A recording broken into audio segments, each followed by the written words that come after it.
सहर बिस्तारै बेउजिँदै थियो, तर सन्तोषका लागि बिहान र रातमा अब कुनै फरक बाँकी थिएन। बाहिर सूर्य उक्लिन्थ्यो, तर उसको कोठाभित्र सधैँ अँध्यारो रहन्थ्यो। कहिलेकाहीँ ऊ झ्यालको ढोका खोलेर सास त लिन्थ्यो, तर त्यो सास पनि खाली थियो, जस्तो कि भित्र कतै जीवन नै बाँकी छैन। कुनै बेला ऊ सपनासँग भरिएको मान्छे थियो। पुस्तक पढ्थ्यो, गीत लेख्थ्यो अनि माया गर्थ्यो, तर समयको एउटा ठूलो प्रहारले ऊ यस्तो टुट्यो कि अब उसको अनुहारमा भावनाहरूको ठाउँमा केवल मौनता मात्रै बाँकी रह्यो। उसको टेबलमा धुलो थुप्रिएर बसेको एउटा नोटबुक थियो। त्यो नोटबुक उसले कहिलेकाहीँ खेल्थ्यो, कहिलेकाहीँ खोल्थ्यो, पढ्थ्यो अनि फेरि बन्द गर्थ्यो।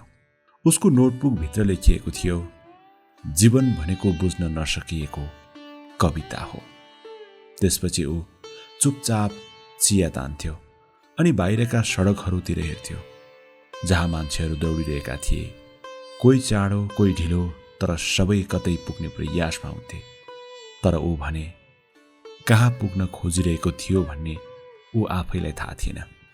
उसको कोठामा एउटा पुरानो घडी थियो। घण्टा घण्टामा टिकटिक टिकटिक गर्दै उस्तै आवाज दोहोऱ्याउँथ्यो। सन्तोषलाई कहिलेकाहीँ लाग्थ्यो घडी पनि ऊ जस्तै हो, अगाडि बढ्छ तर कतै पुग्दैन। समयले सबै घाउ भरिन्छ भन्छन्, तर मलाई लाग्छ समयले केवल घाउ पुरानो बनाउँछ। ऊ आफै कतै टोलाएर एक नासले एक्लै बरबराउँथ्यो।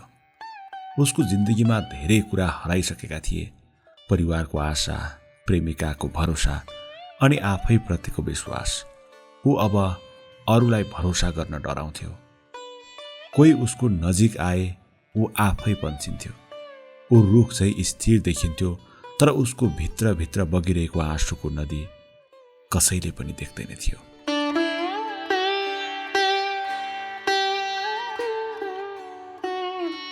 हिउँदको रातहरूमा ऊ कोठाको बत्ती निभाएर सुत्थ्यो, तर निन्द्रा कहिल्यै आउँदैन थियो।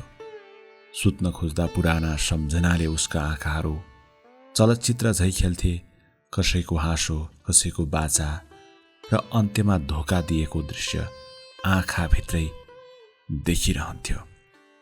कहिलेकाहीँ ऊ बिस्ताराबाट उठ्थ्यो, झ्यालको पर हेर्थ्यो, जहाँ बाटोमा बत्तीहरू बलेका हुन्थे। त्यो बत्तीहरूले उसलाई हेरिरहेका जस्तो लाग्थ्यो। ऊ बिस्तारै बिस्तारै आफैसँग कुरा गर्थ्यो, के म गलत थिएँ कि माया नै गलत थियो? तर जवाफ कहिल्यै आउँदैन थियो। आउँथ्यो त केवल मौनता, जसले ऊ झनै एक्लो महसुस गर्थ्यो। सन्तोषले बानी बनाइसकेको थियो प्रत्येक बिहान क्याफे ब्लिसमा गएर एक कप कालो कफी पिउने। त्यो क्याफेमा उसलाई कसैले बोलाउँदैन थियो, तर ऊ त्यहीँ बस्थ्यो, किताब खोलेर शब्दहरूमा हराएर त कहिले पुराना यादमा डुब्ने कोसिस गरेर। त्यो बिहान पनि उसले नोटबुक खोलेर लेख्यो, कसैलाई सम्झदा दुख्नु पनि त एक किसिमको प्रेम नै हो। त्यो वाक्य लेखेर उसले हल्का मुस्कान दियो।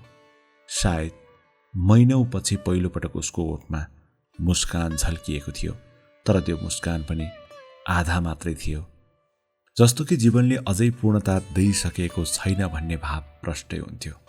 सन्तोष आज पनि कफी पिउन पुगिसकेको थियो। अचानक क्याफेको ढोका खुल्यो र एकैछिनमा एउटा आवाज आयो, एक्सक्युज मी, यो सिट खाली छ? सन्तोषले नजर उठायो। उसको सामु एउटी केटी उभिएकी थिए, सन्ध्या, हल्का नीलो कोटमा, हिउँझै सेतो मुस्कान लिएर। उसको आँखामा कुनै नाटक थिएन, केवल शान्ति थियो। सन्तोष केही बोलेन, केवल टाउको हल्लायो, खाली छ। सन्ध्याले आफ्नो परिचय दिँदै सन्तोष सामु आफूलाई चिनाई र कफी अर्डर गरी अनि हल्का स्वरमा भनी, कफीको गन्ध र किताबको पाना, यही नै मेरो बिहान हो। सन्तोष अचम्ममा पर्यो। ऊ त्यही शब्द बोलिरहेकी थिए जुन उसले कुनै बेला लेखेको थियो। उसलाई कता कता सन्ध्या उसकै पूर्वी प्रेमिका, उसकै पूर्व प्रेमिका सपना जस्तै लाग्न थाल्यो। त्यो क्षण सन्तोषले केही बुझ्न सकेन, तर केही महसुस भने पक्कै गर्यो। उसको मनको गहिराईमा कुनै शान्त तरङ्ग उठ्यो, जस्तो कि धेरै वर्षपछि कसैले उसको आत्मासँग कुरा गरिरहेको जस्तो। त्यो पहिलो भेट थियो, तर सन्तोषको अन्धकारले भरिएका संसारमा त्यो एक उज्यालो किरण बत्ती जस्तै झुल्किएको थियो।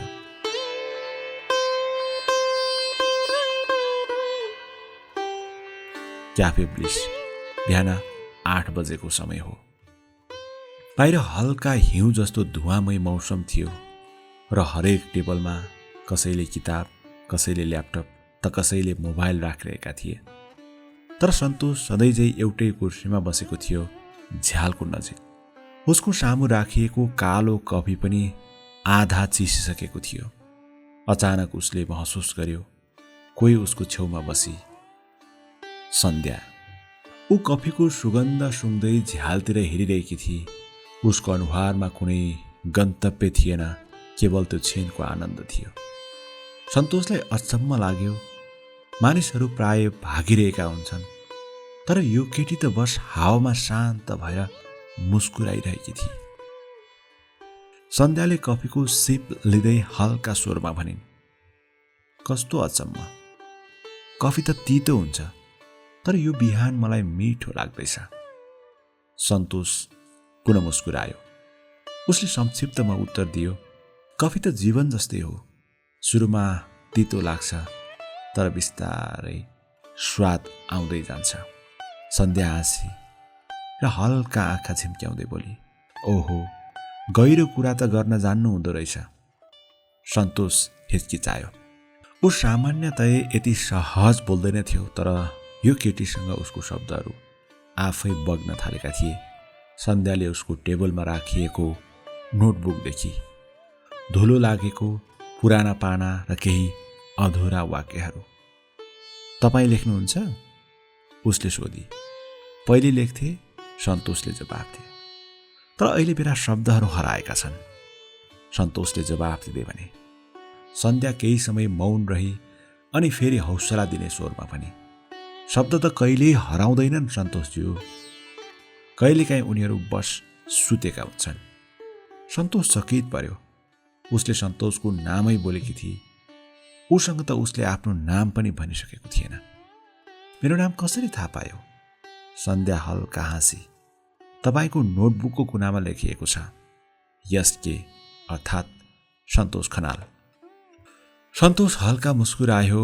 ओहो, तिमी त ध्यान दिन्छौ।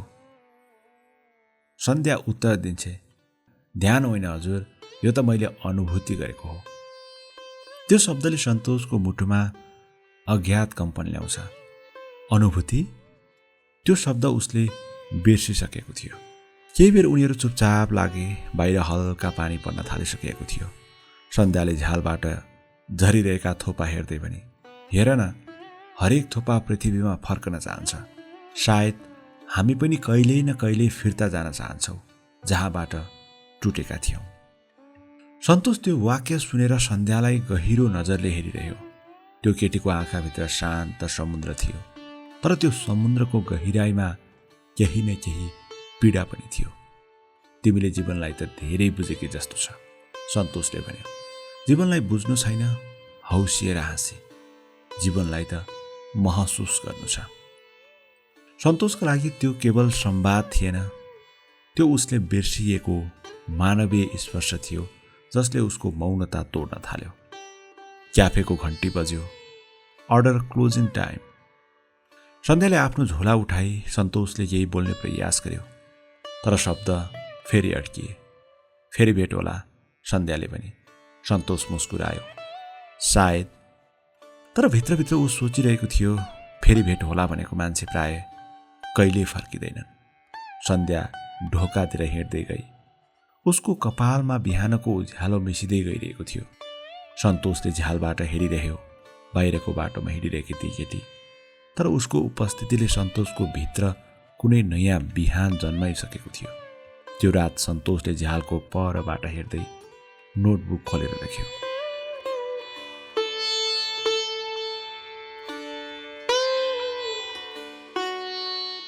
आज मैले एउटा अनौठो आत्मासँग भेट गरेँ, जसले मेरो मौनतालाई शब्दमा बदलिदिए। पहिलो पटक उसलाई लाग्यो सायद जीवनले अझै उसको लागि केही बाँकी राखेको छ। क्याफे ब्लिसको त्यो बिहानपछि सन्तोषको दिनचर्या केही बदलिएको थियो। पहिले जस्तो ऊ केवल बस्ने, चिया तान्ने अनि खाली नोटबुक हेर्ने गर्दैन थियो। अब उसले प्रतीक्षा गर्न थालेको थियो कसैको जसले उसलाई फेरि जीवन भन्ने शब्द सम्झाएको थियो। 3 दिनसम्म सन्तोषले सन्ध्यालाई देखेन, तर चौथो दिन बिहान ऊ झ्यालतिर फर्किएर बसिरहेको बेला त्यो परिचित आवाज फेरि सुनियो। आजको बिहान कस्तो छ लेखकज्यू? सन्तोष हल्का झस्कियो, तर तुरुन्तै उसको अनुहारमा मुस्कान आयो। लेखकज्यू? उसले हाँस्दै सोध्यो। हो नि, तपाईँका आँखामा कविता छन्, सन्ध्याले जवाफ दिए। सन्तोष फेरि मुस्कुरायो। त्यो मुस्कान निकै साँचो थियो। पहिलो पटक धेरै महिनापछि उसले महसुस गर्यो सायद एउटा अपरिचित मानिसले उसको आत्मालाई देख्न सक्दो रहेछ। आज उनीहरूले सामान्य कुरा गरेनन्। सन्ध्याले भनिन्, मान्छे किन डराउँछ माया गर्न? सन्तोषले केही बेर सोचेर बोल्यो, किनकि माया सधैँ दुखाइसँग जोडिएको हुन्छ। सन्ध्या हल्का हाँसी, तर दुखाइ पनि त प्रेमको प्रमाण हो नि सन्तोष। तर दुखाइ पनि त प्रेमको प्रमाण हो नि सन्तोष, होइन र? त्यो वाक्यले सन्तोषको मुटुमा कुनै पुरानो चिरा फेरि खुल्यो। तर यसपटक पीडा होइन, उसलाई शान्ति महसुस भयो। त्यो दिन उनीहरू बाहिर हिँडे। काठमाडौँको सडकहरूमा भिड, हर्न, धुलो, तर उनीहरूको लागि संसार शान्त थियो। सन्ध्याले सडक छेउको बच्चालाई चक्लेट दिई अनि भनी, साना खुसीहरू त साँचो धन हुन्। सन्तोषले हेरिरह्यो। त्यो केटीको हरेक व्यवहारमा ऊ छुट्टै संसार देखिन्थ्यो। सन्ध्या हिँड्दै बोली, तिमीले त कहिले कसैको आँखामा आफ्नो प्रतिबिम्ब हेरेका छौ? सन्तोष, हेरेको थिएँ, तर त्यो आँखाले मलाई धोका दियो। सन्ध्या, सायद ती आँखामा तिमीले आफूलाई होइन, आफ्नो अपेक्षा हेरेका थियौ। त्यो वाक्यले सन्तोष मौन भयो। उसले महसुस गर्यो सन्ध्या उसको अतीत पढिरहेकी छे। सूर्य अस्ताउँदै थियो। सन्ध्याले भनेकी थिए, आज म तिमीलाई एउटा ठाउँ देखाउँछु। उनीहरू शहरको छेउमा पुगे, जहाँ पुरानो पुलमुनि खोलाको आवाज मात्रै थियो। सन्ध्याले हावामा हात हल्लाउँदै भने, यहाँ आउँदा मलाई शान्ति महसुस हुन्छ, किनकि पानी जस्तो जीवन पनि निरन्तर बगिरहन्छ, कहिले रोकिँदैन। सन्तोषले उसको हावामा हल्लिरहेको कपाल र मुस्कान हेऱ्यो। उसको भित्र केही नबोलिएको शब्द उम्लिँदै थियो, तर ऊ बोल्न सकेन, किनकि डर थियो, फेरि उसैलाई माया गर्ने डर। सन्ध्याले उसको आँखातिर हेरी र मुस्कुराउँदै भने, तिमी बोल्न चाह्यौ नि, तर रोकियौ। त्यही रोकिएको कुरा कहिलेकाहीँ आत्मामा कविता बन्छ। सन्तोष हल्का मुस्कुरायो। त्यो मुस्कान उसको आत्माको पहिलो उज्यालो थियो। चमक्क रात पर्न अब केही बेर मात्रै बाँकी थियो। सन्ध्याले घर जानुपर्छ भनी सन्तोष हिचकिचायो, तर भनिहाल्यो, भोलि पनि आउँछौ? सन्ध्या हाँसी, भोलि म आउँदिन, तर तिमी आउनु, किनकि म चाहन्छु तिमी आफ्नै आत्मासँग भेट गर। सन्तोषले केही बुझेन, तर उसको स्वरमा विश्वास थियो। त्यो रात ऊ घर फर्कदा मौन थिएन। घर पुगेर उसले नोटबुक खोलेर लेख्यो, माया कहिलेकाहीँ सुरु नै नहुँदा पनि जीवन बदलिन्छ। अर्को बिहान सन्तोष सधैँझै क्याफेमा पुग्यो। सन्ध्या त्यहाँ थिएन, तर उसको कुर्सीमा एउटा सेतो फुल थियो, जसको साथमा एउटा नोटबुक पनि थियो। सन्तोषले नोटबुक खोल्यो र पहिलो पाना पल्ट्यायो। जीवन तिमी भित्रै छ सन्तोष, बस त्यसलाई सम्झ। सन्तोषले त्यो फुल हातमा लिएर कफीको सुगन्ध सुँघ्यो। कफी अझै तीतो थियो, तर उसको मुस्कान अत्यन्तै मिठो थियो। सन्तोषको जीवन फेरि बिस्तारै रङ्गीन हुन थालेको थियो, तर रङ कुनै बाहिरी खुसीको परिणाम थिएन। त्यो रङ त उसको आत्माभित्र बिस्तारै पलाउँदै गरेको सन्ध्याको स्पर्श थियो। 3 वर्षदेखि धुलोले ढाकिएको त्यो नोटबुक अचानक फेरि जीवनले भरिन थाल्यो। सन्तोष बिहानै उठ्थ्यो, कफी बनाउँथ्यो र सन्ध्याको नोटमा लेखिएको वाक्य पढ्थ्यो, जीवन तिमी भित्रै छ सन्तोष। त्यो वाक्य उसको लागि कुनै साधारण सन्देश थिएन, मानौ त्यो एउटा मन्त्र थियो जसले उसलाई हर दिन लेख्न, महसुस गर्न र फेरि आफ्नै आत्मासँग भेट्न प्रेरित गर्थ्यो। पहिलो पानामा उसले लेख्यो, मायाको उपस्थिति कहिलेकाहीँ शारीरिक होइन, आत्मिक हुन्छ। त्यसपछि उसको कलम बग्न थाल्यो, शब्दहरू ओइरिन थाले। सन्ध्याको हाँसो, उसका आँखाको चमक र उसको विदाईको हल्का पीडा सबै पानामा पोखिन थाले।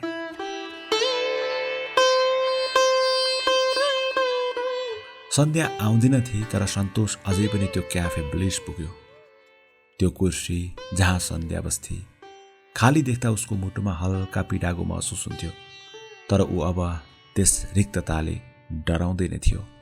उसले बुझिसकेको थियो कसैको अनुपस्थितिमा पनि प्रेम बाँच्न सक्छ।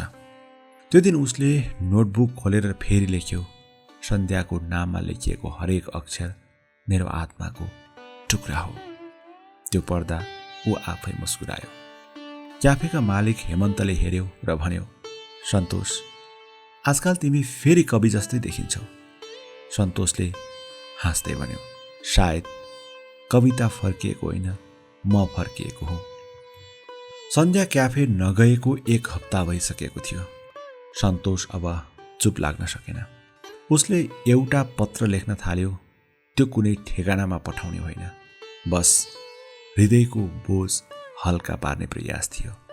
पत्रमा उसले लेख्यो, प्रिय सन्ध्या, तिमी आएर ममा जुन शान्ति छोड्यौ त्यो आज पनि मेरो कफीको गन्धमा बाँचिरहेको छ। म तिमीलाई खोज्दिन अब, किनकि तिमी म भित्रै बसिसकेकी छौ। पत्र लेखिसकेर उसले त्यो नोटबुक भित्र राखिदियो र मनै भन्यो, यो मेरा शब्द होइनन्, यसमा त तिमी नै लेखिरहेकी छौ।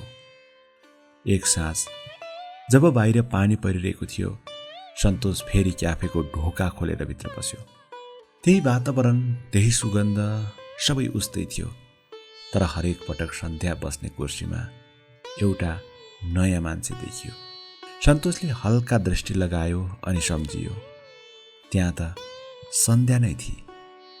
भिजेको कपाल, गाढा हरियो स्कार्फ र आँखामा त्यही पुरानो रहस्यको झिल्को।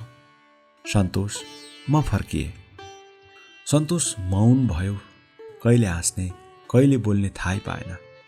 त्यो क्षणमा समय रोकिएको जस्तो लाग्यो। किन? उसले सोध्यो।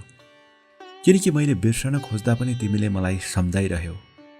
त्यो वाक्यले सन्तोषको आत्मा हल्लियो अनि धेरै समयपछि ऊ रोयो, तर रुनु कमजोरी होइन, मुक्तिको सङ्केत थियो। पानी परि नै रह्यो। सन्ध्या र सन्तोष दुवै मौन थिए। कफीको धुवाँबीच केवल 2 जोडी आँखाहरू कुरा गरिरहेका थिए। सन्ध्याले हात अघि सारी र सन्तोषको हात हल्का छोए। कहिलेकाहीँ म फर्किनु माया होइन, आत्माले अधुरो कुरा पुरा गर्न खोज्नु हो।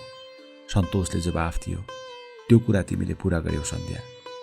सन्ध्याले हाँस्दै पनि, अझ बाँकी छ सन्तोष, अझ धेरै कुरा बाँकी छ। त्यो शब्दसँगै आकाशमा बिजुली चम्कियो र सन्तोषको मुटु चसक्क चस्कियो। रातको त्यो वर्षा अझै रोइरहेको थियो। बाहिरको सडकमा पानीका थोपा बिजुलीको चमकमा नाचिरहेका थिए र क्याफे ब्लेजभित्र 2 आत्माहरू बीचको मौन संवाद चलिरहेको थियो, सन्तोष र सन्ध्या। सन्तोषको मनमा हजारौं प्रश्न थिए, तर मुखमा शब्द थिएनन्। सामु बसेकी सन्ध्या, 3 हप्तासम्म हराएकी त्यो आत्मा आज फेरि फर्केकी थिए, तर आज उसको अनुहारमा कुनै अद्भुत परिवर्तन थियो। त्यो हाँसोमा थकान थियो र आँखामा असहज पीडाको आभास स्पष्ट देखिन्थ्यो। तिमी कहाँ गएकी थियौ सन्ध्या? सन्तोषले सोध्यो। केही बाटाहरू हिँड्न म एक्लै जानै पर्छ, सन्ध्याले हल्का उत्तर दिए। सन्तोषले फेरि सोध्यो, किन नभनी गएको त मलाई? सन्ध्या टेबलमा राखेको चियाको कप समाती।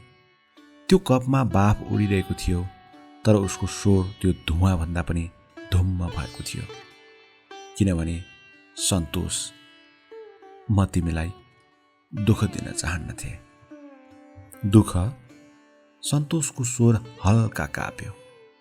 तिमीले मलाई हराएर त्यस दुःखभन्दा ठुलो पीडा दियो। सन्ध्या हल्का मुस्कुराई, तर त्यो मुस्कानभित्र लुकेको थियो गहिरो रहस्य। कतिपय कुराहरू म भन्न सक्छु, कतिपय कुरा तिमी आफैले महसुस गर्नुपर्छ। अर्को बिहान सन्तोषको मन शान्त थिएन। सन्ध्या हिँडिसकेकी थिए, तर उसको उपस्थितिले सन्तोषभित्र केही नयाँ प्रश्न जन्माइसकेको थियो।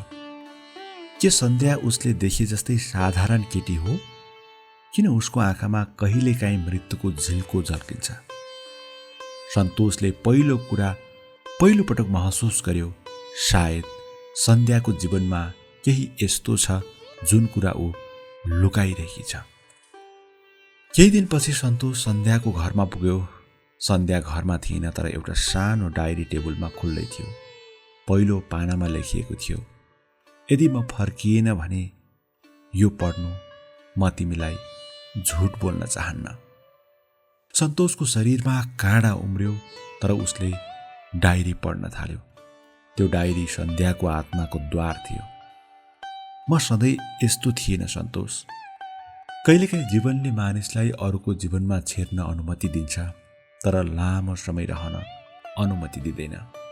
डाक्टरहरूले भन्छन्, मेरो शरीरले अब मलाई धेरै समय साथ दिने छैन, तर जब मैले तिमीलाई भेटेँ म फेरि बाँच्न थालेँ। म तिमीलाई आफ्नो रोग बताउन चाहन्नथे। म चाहन्थे कि तिमी मलाई रोगी होइन, जीवित रूपमा सम्झ।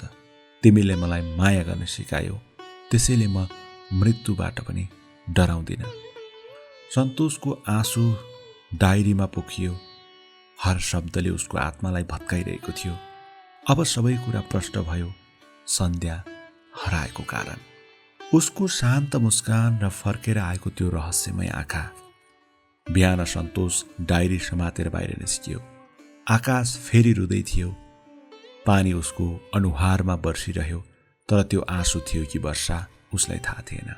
सन्ध्या, तिमीले किन यस्तो गर्यौ? किन मलाई यो माया दिएर जान चाह्यौ? तर हावाले मात्र उसलाई उत्तर दिइरहेको थियो। त्यो दिनदेखि सन्तोषले हरेक बिहान डायरीको एउटा पाना पढ्थ्यो र त्यसपछि एउटा लेख लेख्थ्यो, आत्माको उपचार शीर्षकमा। उसका शब्दहरूले मानिसलाई रुवाउन थाले। पत्रिकाले उसको लेख प्रकाशित गर्न थाले। कसैलाई लेख्यो, सन्तोषको शब्दहरूमा एउटा अदृश्य आत्माको स्पर्श छ। सन्तोष मुस्कुरायो। त्यो आत्मा सन्ध्या नै थिए र आज पनि उसको हरेक शब्दमा बाँचिरहेकी थिए। डायरीको अन्तिम पानामा लेखिएको थियो, सन्तोष, जब तिमी यो पढ्दैछौ म सायद यो संसारमा हुन्न होला, तर याद गर, म मृत्यु होइन, म तिम्रो माया हुँ। म तिम्रो अक्षरमा, तिम्रो हाँसोमा र तिम्रो आँसुले बगेको हरेक कवितामा बाँचिरहेकी छु। सन्तोषले डायरी बन्द गर्यो, आँखा बन्द गर्यो र फुसफुसायो, सन्ध्या, तिमी कहिल्यै मरेकी छैनौ। रातको त्यो अन्तिम अध्याय समाप्त भएको वर्षौं बितिसकेको थियो, तर सन्तोषको लागि सन्ध्या मरेकी थिएन। उसको आवाज, हाँसो अनि डायरीका अक्षरहरू उससँगै हरेक बिहान उठ्थे, कफीको धुवासँगै बाँच्थे र रातको मौनतामा उसको मुटुमा फुसफुसाउँथे। एक समय थियो जब सन्तोष सबै कुरा छोड्न चाहन्थ्यो, तर अब उसले बिस्तारै फेरि बाँच्न सिक्दै थियो। सन्ध्याको डायरीको पानाहरू उसकै शिक्षक बनेका थिए। उसले लेख्न सुरु गर्यो, प्रेम जसले मरेपछि पनि बाँच्न सक्छ।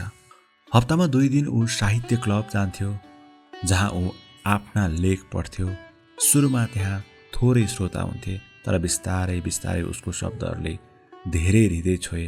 एउटा लेखको शीर्षक थियो, मायाको मृत्यु हुँदैन, केवल रूप बदलिन्छ। त्यो लेखले हजारौं मानिसको आत्मा छोयो। कसैले कमेन्ट लेख्यो, सन्तोष, तिम्रो लेख पढ्दा मैले पनि मेरो हराएको मान्छे सम्झन्छु। सन्तोषले मनमा नै भन्यो, सन्ध्या, तिमी हेर्दैछौ होला है। डायरी अब उसका लागि कुनै याद होइन, एक ग्रन्थ बनेको थियो। त्यो डायरीको अन्त्यमा एउटा वाक्य थियो जसले सन्तोषलाई सबैभन्दा गहिरो शिक्षाको बाटोमा पठाएको थियो। जब म मर्छु, मलाई सम्झिएर रुने होइन, मेरो नाममा हाँस्ने कुनै न कुनै आत्माहरू पक्कै हुन्छन्, तिनलाई खुसी बनाउनुला। त्यसपछि सन्तोषले एउटा निर्णय गर्यो। उसले सन्ध्या पुस्तकालय खोल्ने योजना बनायो, अनाथ बालबालिकाका लागि, जहाँ कसैले पनि पढ्न सक्ने, लेख्न सक्ने र प्रेम बुझ्न सक्ने वातावरण बनोस्। सन्ध्या पुस्तकालयको पहिलो दिन सन्तोषले टेबुलमाथि सपनाको डायरी राख्यो। फूल, दीप र एउटा नोट कार्ड, त्यसमा लेखिएको थियो, यो सबै तिम्रो नाममा। जब बच्चाहरू आइरहेका थिए, कसैले सोध्यो, सर, यो सन्ध्या नाम किन राख्नु भएको? सन्तोष मुस्कुरायो, किनभने उनी सन्ध्या मात्र होइन, उनी सपना जस्तै सजीव थिइन्, जसले देख्नेहरूलाई बाँच्न सिकाउँथिन्। त्यो दिन सन्तोषको आँखाबाट आँसु झर्यो, तर त्यो आँसु पीडाको थिएन, त्यो गर्वको थियो, त्यो कृतज्ञताको थियो। रातमा ऊ अझै पनि कहिलेकाहीँ सन्ध्याको डायरी खोलेर पढ्थ्यो। अक्षरहरू पुराना भइसकेका थिए, तर ती अक्षरहरूमा आज पनि जीवनको गन्ध थियो। सन्तोष, म तिम्रो लेखहरूमा बाँचिरहेकी छु। सन्तोष, म हरेक त्यो आत्मामा छु जसले तिम्रो शब्द पढेर फेरि बाँच्न चाहन्छ। कहिलेकाहीँ सन्तोष मनमनै बोल्थ्यो, सन्ध्या, तिमी अब कहाँ छेउ? त्यही बेला हावाको हल्का झोका चल्यो, कपडाको कोरामा हल्का टपकन हुन्थ्यो, जस्तो कि सन्ध्यामा उसकै अघि उपस्थिति भएझै भानुहुन्थ्यो। एक साँझ सूर्य अस्ताउँदै थियो। सन्तोष छतमा बसेर डायरी पढ्दै थियो। अचानक डायरीको पुरानो पाना खस्दै उसको नजिक आयो। त्यो पानामा लेखिएको थियो, जीवन कहिल्यै सकिँदैन जबसम्म कसैले प्रेम बाँड्छ। सन्तोष मुस्कुरायो अनि आकाशतिर हेऱ्यो र फुसफुसायो, सन्ध्या, म तिम्रो कुरा मान्दैछु। त्यो क्षणमा हावाले उसलाई पुनः अँगालो हाल्यो र पर कतै बिजुली चम्कियो। मानौ सन्ध्याको आत्माले आकाशबाट मुस्कुराउँदै भनेकी थिए, अब तिमीले बाँच्न सिक्यौ सन्तोष, बाँच्न सिक्यौ।